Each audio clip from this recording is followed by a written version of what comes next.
ជំរាបសួរមិត្តអ្នកស្ដាប់ជាទីរាប់អានថ្ងៃនេះខ្ញុំមានរឿងស្រមោលនៅក្រៅខ្នងដែលជាភាគទី2សូមរីករាយស្ដាប់ដូចតទៅ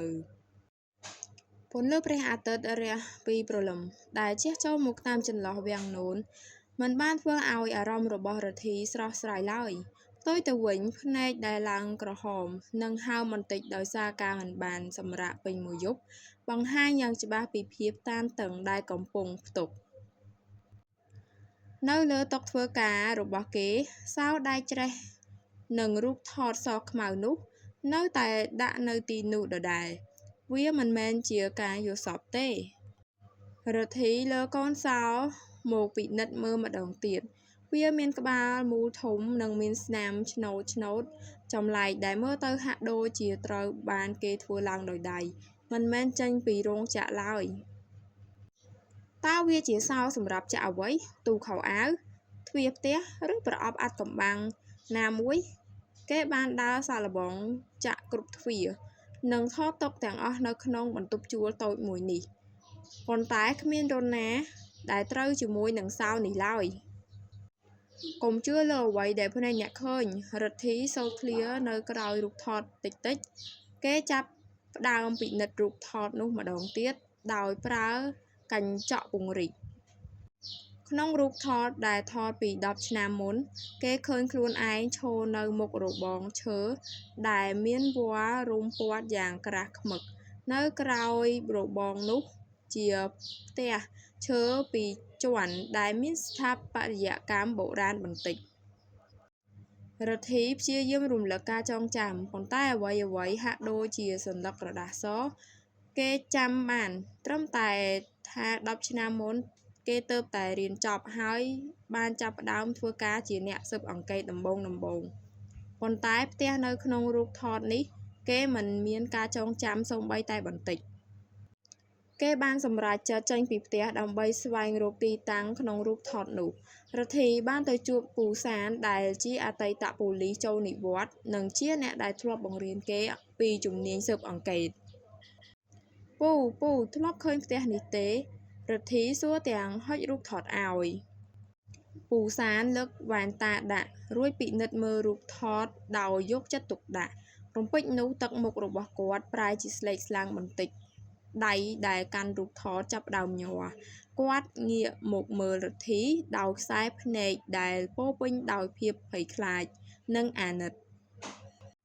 រទ្ធីឯងទៅបានរូបថតនេះមកពីណាផ្ទះនេះវាត្រូវបានគេដុតចោលកាលពី9ឆ្នាំមុនបាត់ទៅហើយតាំងពីក្រោយរឿងក្តីគ្រួសារត្រកូលវ៉ាន់មកម្លេះរឿងក្តីត្រកូលវ៉ាន់រទ្ធីជ្រួញចិញ្ចើមហេតុអីបានជាខ្ញុំចាំអ្វីមិនបានសោះចំពោះរឿងនេះពូសានដកដង្ហើមធំរួចនិយាយទាំងសំឡេងសើចកាលនោះឯងគឺជាអ្នកកាត់ក្តីរឿងនេះគ្រួសារនោះត្រូវបានគេសម្លាប់យ៉ាងរង្គាលប៉ុន្តែប៉ូលីសរកឃាតករមិនឃើញឡើយក្រោយមកឯងស្រាប់តែជួបប្រទះនូវគ្រោះថ្នាក់ចរាចរណ៍យ៉ាងធ្ងន់ធ្ងររហូតបាត់បង់ការចងចាំមួយផ្នែកគេនិយាយថាឯងព្យាយាមលាក់បាំងការពិតខ្លះប៉ុន្តែគ្មានអ្នកណាដឹងថាជាអ្វីទេរទ្ធីមានអារម្មណ៍ថាវិលមុខភ្លាមស្រមោលដែលតាមគេកាលពីយប់មិញប្រហែលមិនមែនជាខ្មោចទេប៉ុន្តែវាគឺជាអតីតកាលដែលកំពុងតែត្រឡប់មកវិញនៅពេលដែលគេត្រឡប់មកដល់ផ្ទះវិញរទ្ធីស្រាប់តែដឹងថាទ្វារផ្ទះរបស់គេមិនបានចាក់សោគេដើរចូលដោយភាពប្រុងប្រយ័ត្ននៅលើជញ្ជាំងបន្ទប់ទទួលភ្ញៀវដែលធ្លាប់តែទទេស្អាតឥឡូវនេះមានស្នាមឆ្នូតជាអក្សរធំថាសោនេះមិនមែនសម្រាប់បើកទ្វារទេវាសម្រាប់បើកការចងចាំ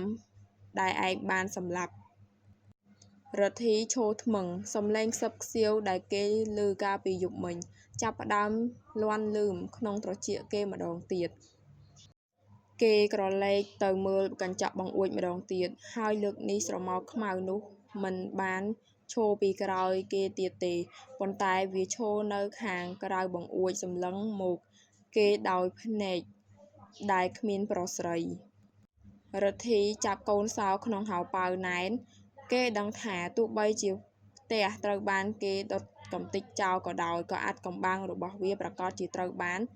កប់នៅកន្លែងណាមួយដែលសោនេះអាចប្រើប្រាស់បានហើយគេត្រូវតែរកឲ្យឃើញមុនពេលដែលស្រមោលនោះសម្លាប់គេជាលើកទី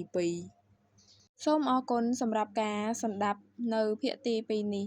សូមរងចាំស្ដាប់នៅភាគទី3ជាបន្តទៀតនៅវីដេអូក្រោយសូមអរគុណនិងសូមជម្រាបលា